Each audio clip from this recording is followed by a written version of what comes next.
Beralih ke sekte kegelapan, diperlihatkan Lin Tan yang kini akhirnya mendapat pembimbing yang tepat untuk mengelola kekuatannya, di mana dia akan dipersiapkan untuk menjadi pewaris dari jimat kegelapan.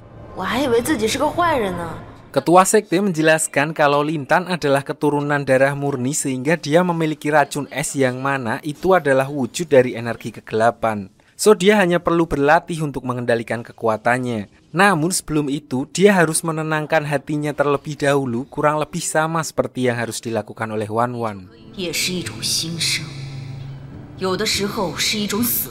Sementara itu di luar aula diperlihatkan Lang Tian dengan skin barunya datang untuk menemui Lin Tan. Mendengar hal itu, Lin Tan pun meminta ketua sekte untuk mengusirnya karena dia sudah terlanjur kecewa dan tidak ingin bertemu lagi dengan Lang Tian. Dia tidak yakin kalau Lang Tian benar-benar ingin menemuinya dan curiga kalau dia hanya ingin memanfaatkannya lagi untuk mendapatkan jimat kegelapan. So ketua sekte pun menemui Lang Tian dan memintanya untuk pergi. Namun di sini Lang Tian bersikeras untuk bertemu dengan Lin Tan dan akan menunggunya sampai Lin Tan keluar, yang membuat ketua sekte akhirnya mengetes niat asli Lang Tian. Dan di sini mentang-mentang dibiarin sendiri, Lang Tian justru iseng mengambil jimat kegelapan palsu yang sengaja dipersiapkan ketua sekte untuk memancingnya. Di mana hal tersebut pun semakin meyakinkan Lin Tan kalau dia selama ini memang hanya dimanfaatkan oleh Lang Tian. So mulai dari sini, Lin Tan akhirnya memutuskan untuk benar-benar memutus tali silaturahminya dengan Lang Tian.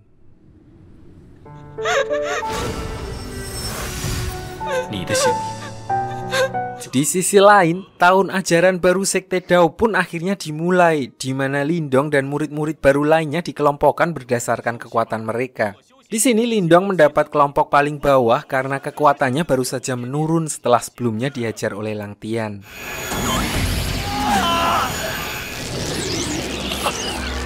Murid-murid lama di sana juga terlihat agak sensi dengan Lindong karena dia dinilai telah mencelakakan Wan Wan.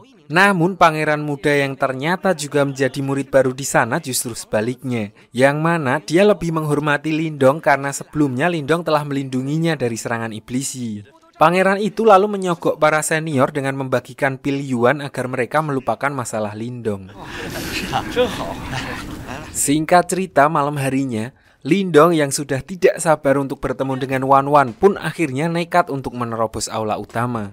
Namun sayangnya dia gagal karena aksinya dihalangi oleh para senior yang ada di sana.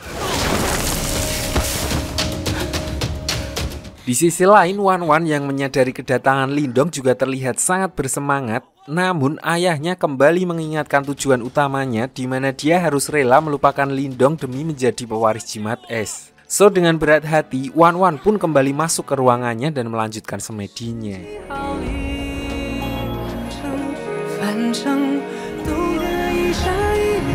Atas perbuatannya tersebut, Lindong akhirnya disidang oleh ketua sekte, di mana sebenarnya menurut aturan wajib belajar, Lindong seharusnya sudah di-DO karena pelanggaran yang dilakukannya. Namun dengan mempertimbangkan anaknya, ketua sekte lebih memilih untuk memberikan Lindong satu kesempatan lagi. Sementara itu di sekte gerbang Yuan, diperlihatkan Mujian yang baru saja mengabarkan Lang Tian kalau Lindong kini sudah masuk menjadi murid dari sekte Dao. Di sini Lang Tian yang kini justru berniat untuk menguasai 8 jimat leluhur sekaligus diminta untuk menyembuhkan lukanya terlebih dahulu dan tidak perlu mengkhawatirkan Lindong karena Mujian mengaku kalau dia telah bekerja sama dengan orang dalam untuk mengurus Lindong. Singkat cerita, akhirnya diperlihatkan kalau orang dalam yang dimaksud ternyata adalah senior Dao, tangan kanan dari ketua sekte Dao. Diceritakan kalau dia ternyata sudah mengetahui identitas asli dari Mujian dan menjalin kerjasama dengannya. Dengan iming-iming akan dijadikan ketua sekte, sebagai gantinya Mujian memintanya menjadi intel untuk memastikan jimat pelahap Lindong dan jimat es Wan Wan nantinya akan jatuh ke tangannya. Mujian lalu memintanya mulai menjalankan misi sabotase untuk menjebak Lindong.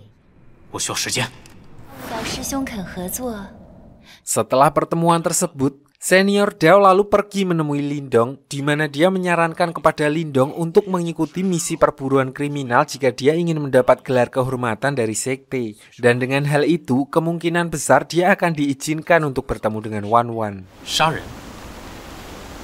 Lindong yang sedang buntu pun akhirnya mengikuti saran senior Dao dan memilih seseorang untuk diburu. Dan dari daftar nama buronan yang ada, Lindong memilih nama Zutong yang ternyata adalah seorang mantan murid sekte Dao yang paling ditakuti. Singkat cerita, Lindong pun menuju ke sebuah gurun tempat Zutong berada dan tidak butuh waktu lama dia langsung bertemu dengannya. Di sini Lindong tidak menyangka kalau orang yang ditemuinya ternyata agak santai dan seperti bukan seorang penjahat, di mana Lindong pun lalu menanyakan soal kenapa dia bisa menjadi buronan. Namun Zutong tidak menjawabnya dan malah mempersilahkan Lindong untuk menyerangnya. Karena perbedaan kekuatan yang cukup jauh, Lindong pun keteteran sampai akhirnya dia sudah terpojok dan di sini entah kenapa Zutong tidak langsung menghabisinya. Sampai akhirnya Wan Wan tiba-tiba muncul dan membawa kabur Lindong. Diperlihatkan kalau tubuh dan wajah Wan Wan di sini sudah kembali normal, yang artinya level kultivasinya telah meningkat. Namun sikapnya masih belum berubah terhadap Lindong, di mana Wan Wan pun langsung meninggalkannya begitu mereka sudah berhasil kabur dari Zutong. Singkat cerita, kembalinya Lindong ke sekte, diperlihatkan senior Dao yang lagi-lagi menghampiri Lindong dan memberitahukannya tips untuk mengalahkan Zutong, di mana dia berkata kalau posisi yang dicapai Zutong saat ini adalah karena dirinya berlatih sebuah jurus keramat yang jarang orang bisa menguasainya. Namun senior Dao menilai kalau Lindong memiliki potensi untuk mempelajari jurus tersebut karena tipe kekuatannya kurang lebih sama dengan Zutong.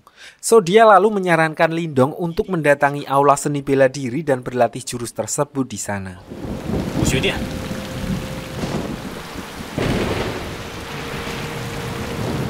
Lindong pun lalu mendatangi tempat tersebut di mana dia bertemu dengan kakek guru, satu-satunya orang yang menjaga tempat itu. Namun kakek guru langsung mengusir siapapun yang datang, bahkan sebelum Lindong sempat mengatakan apapun. Di sini Lindong tidak menyerah begitu saja. Dia kembali ke tempat tersebut bersama pangeran muda dan mencari celah saat kakek guru tidak ada di sana. Sesampainya di tempat itu, mereka melihat banyak prasasti yang berisi jurus-jurus rahasia dari sekte Dao. Di sini Lindong menemukan ada satu prasasti yang seorang menyimpan energi misterius. Lalu begitu dia membuka kain penutupnya, tiba-tiba muncul energi besar yang langsung membuat mereka tidak sadarkan diri. Keesokan harinya, kakek guru pun kembali dan menemukan Lindong dalam keadaan tidak sadarkan diri. Namun bukannya marah karena sudah memasuki tempat itu tanpa izin, kakek guru justru berubah pikiran dan malah setuju untuk mengajari Lindong setelah melihat tekadnya. Singkat cerita, kakek guru pun mulai mengajari Lindong 4 tingkatan untuk menguasai jurus legendaris dari prasasti di sana. Pada tingkatan pertama, dia meminta Lindong untuk dapat merasakan angin, di mana dia harus menghindari berbagai serangan dengan mata tertutup dan hanya mengandalkan suara dari pergerakan angin di sekitarnya. Setelah beberapa waktu berlatih dan Lindong bisa menguasai teknik tersebut, kakek guru lalu melanjutkan latihan ke tingkatan yang kedua, di mana kali ini dia menguji Lindong dengan tiupan angin badai dan memerintahkannya untuk bertahan. Di sini kakek guru berkata jika Lindong ingin menaklukkan angin, dia harus fokus membuat tubuhnya slim, fit, aerodinamis, winglet, dan bersatu dengan angin itu sendiri. Sementara Lindong masih belajar untuk menyingkronkan tubuhnya, kakek guru lalu memberikannya pedang untuk latihan tahap ketiga, yang akan membuatnya mencapai kecepatan angin. Namun pedang itu bukan pedang biasa karena ternyata bobotnya sangat berat sehingga membuatnya semakin sulit untuk bergerak. Kakek guru lalu menjelaskan kalau pedang yang dipegang Lindong sekarang adalah pedang yang sama seperti yang digunakan oleh Zutong, yang menegaskan kalau orang itu paling tidak telah mencapai level ketiga. Mendengar hal itu, Lindong pun jadi semakin termotivasi dan akhirnya mengerahkan seluruh kekuatannya untuk menguasai tingkatan tersebut.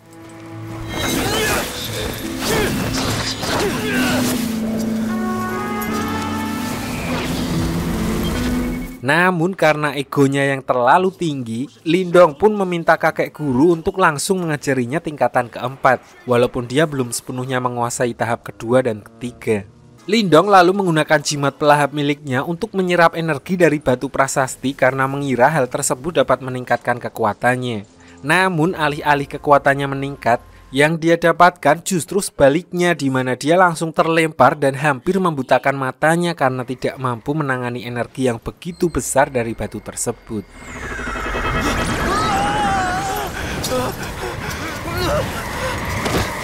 Setelah menyaksikan kejadian itu, kakek guru pun memutuskan untuk menyudahi latihan dan mengurungkan niatnya untuk mengajarkan Lindong tahap keempat.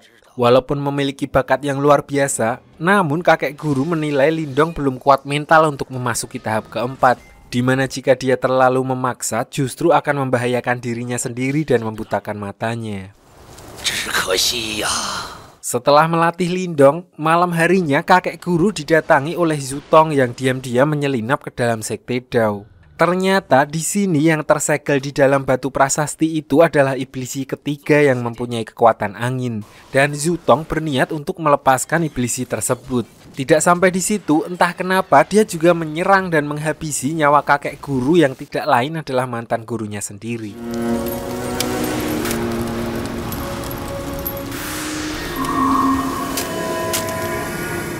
Begitu menyadari kalau iblisi ketiga sudah terlepas dari segelnya, ketua sekte pun langsung mengumumkan status siaga 1 karena khawatir iblisi akan membalas dendam dan menyerang sekte mereka. Namun di saat semua orang mencurigai Zutong, ketua sekte justru berpendapat sebaliknya, di mana dia berkata kepada Lindong kalau Zutong tidak mungkin melepaskan iblisi karena dia punya dendam pribadi akibat keluarganya dibunuh olehnya. Bahkan Zutong pun rela melepas statusnya sebagai anggota sekte Dao dan dibanned dari ketiga sekte besar karena kegilaannya untuk memburu seluruh iblisi. Mendengar hal itu, Lindong pun akhirnya memutuskan untuk keluar mencari iblisi ketiga agar semuanya menjadi jelas. Di sisi lain diperlihatkan kalau senior Dao kembali ditemui oleh Mucian, dan dari sini baru diketahui fakta kalau ternyata yang melepaskan iblisi dari segelnya adalah senior Dao yang menyamar menjadi Zutong. Di sini Mucian juga memberi info kepada senior Dao kalau iblisi sedang bersiap untuk menyerang sekte Dao dan dia diminta untuk berhati-hati agar tidak menjadi korban. Sementara itu Lindong yang sedang melakukan pencariannya di padang gurun malah bertemu dengan Zutong yang sedang santai bubuk siang, dan dari sini Lindong pun akhirnya mengetahui kalau sebenarnya bukan Zutong yang melepaskan iblisi. Zutong juga memberitahu Lindong kalau dia mencari ke arah yang salah karena dia seharusnya tetap di sekte Dao karena kemungkinan besar iblisi akan muncul di sana untuk membalaskan dendamnya kepada mereka setelah dikurung selama berabad-abad. So mereka pun akhirnya menuju kembali ke sekte Dao untuk mengecek keadaan di sana. Ternyata apa yang dikatakan Zutong benar-benar terjadi, di mana iblisi muncul di sekte Dao dan menyerang orang-orang di sana. Ketua sekte yang menyadari hal itu pun langsung mengerahkan seluruh murid-muridnya untuk menahan serangan iblisi dan menggiringnya ke padang gurun. Singkat cerita, Lindong dan Zutong yang sedang OTW ke sana akhirnya bertemu dengan ketua sekte yang sudah memasuki area gurun, dan mereka pun langsung bergegas menolong ketua sekte yang terlihat sudah keteteran menahan kekuatan iblisi. Untuk menyerang inti dari iblisi tersebut, Lindong dan Zutong lalu mempraktekkan jurus legendaris yang diajarkan oleh kakek guru sebelumnya. Namun karena belum mencapai tahapan keempat dengan sempurna, mereka hanya mampu mengusir iblisi ketiga dari tempat itu dan tidak benar-benar menyingkirkannya.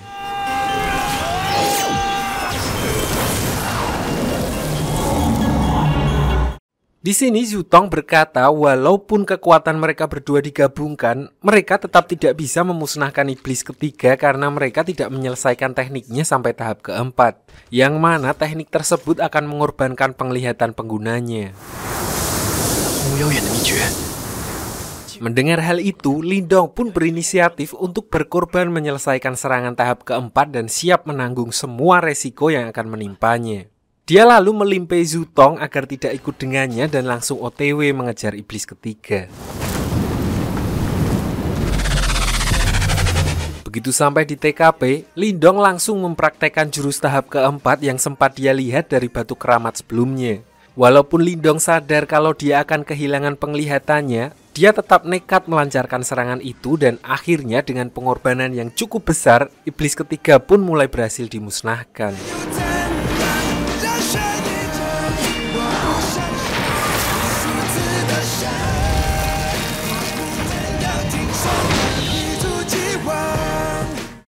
Setelah pertarungan tersebut selesai, ternyata diam-diam Zutong menahan cedera yang cukup parah karena serangan iblis ketiga yang akhirnya membuatnya memutuskan untuk mentransfer pil inti kekuatannya untuk menyelamatkan Lindong. Setelah selesai mengobati Lindong, dia lalu berpamitan dan memberikan penghormatan terakhir kepada mantan gurunya sebelum akhirnya dia husnul khotimah.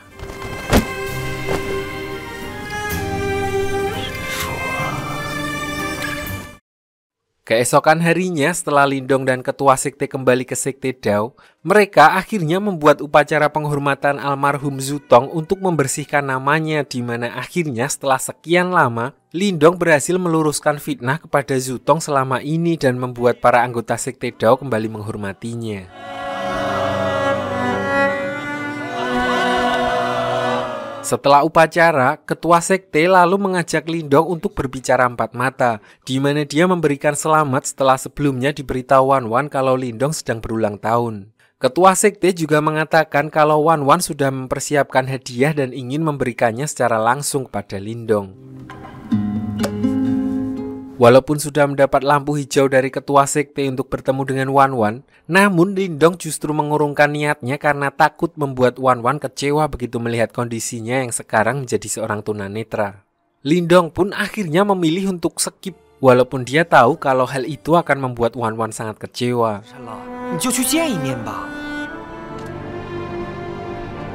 Di sisi lain, Wan Wan yang menyadari kalau Lindong sepertinya tidak akan datang pun akhirnya pergi menemui ayahnya, di mana ayahnya akhirnya memberitahu Wan Wan tentang apa yang menimpa Lindong dan kondisinya sekarang.